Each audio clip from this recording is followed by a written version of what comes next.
మనం రోడ్డు మీద వెళ్ళేటప్పుడు ఈరోజు అంతా మంచి జరగాలని అనుకుంటూ వెళ్తాం. ఇలాంటి సమయంలో మనకు రోడ్డు మీద డబ్బు లేదా నగలు కనిపిస్తాయి. కొందరు వీటిని కనిపించగానే నేరుగా పోలీస్ స్టేషన్కి వెళ్ళి అప్పజెప్తారు. మరికొందరు మాత్రం లక్ష్మీదేవి మనకు లభించింది భావించి ఇంట్లోకి తీసుకొస్తారు. అయితే జ్యోతిష్యం ప్రకారం ఇలాంటి వస్తువులు ఇంటికి తీసుకురావడం మంచిదేనా అన్న సందేహం కొందరికి లభిస్తుంది. సాధారణంగా డబ్బు దొరికితే ఖచ్చితంగా వాటిని ఇంటికి తీసుకొస్తారు. కానీ అలా తీసుకురావడం వల్ల ఎలాంటి నష్టాలు ఉంటాయంటే, డబ్బు కనిపించగానే ఎవరైనా తీసుకుని కళ్ళకద్దుకుని జేబులో వేసుకుంటారు.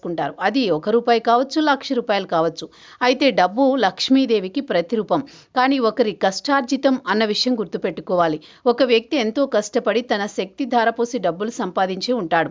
అలాంటి డబ్బు అనుకోకుండా లేదా దొంగతనం వల్ల పోగొట్టుకుని ఉంటాడు. అతని జీవితం ప్రకారం అతడు నష్టపోవచ్చు, కానీ అతని కష్టం, ఆవేదన అంతా ఈ డబ్బుపైనే ఉంటుంది. అలాంటి డబ్బు ఇంటికి తీసుకురావడం వల్ల ఆ డబ్బుపై ఉన్న వ్యక్తి ప్రభావం తీసుకున్న వారికి పడుతుంది.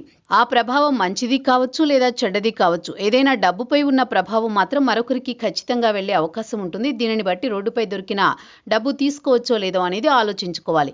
బంగారం లక్ష్మికి ప్రతిరూపం. ప్రస్తుత సమయంలో బంగారానికి ఉన్న విలువ ఏ లోహానికి లేదు. చిన్నపాటి బంగారపు ముక్క దొరికితే ఎవరూ వదలరు. అలాంటిది కొంతవరకు బంగారం దొరికితే అస్సలు విడిచిపెట్టరు. కానీ డబ్బు కంటే బంగారంపై ఒక వ్యక్తికి సంబంధించిన ప్రభావం తీవ్రంగా ఉంటుంది.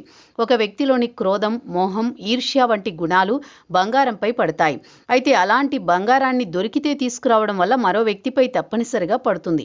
దీంతో ఒక వ్యక్తి నుంచి ఈ గుణాలు మరో వ్యక్తికి వెళ్లే అవకాశం ఉంటుంది. కానీ లక్ష్మికి ప్రతిరూపంగా భావించే బంగారం దొరికితే ఎవరూ విడిచిపెట్టరు.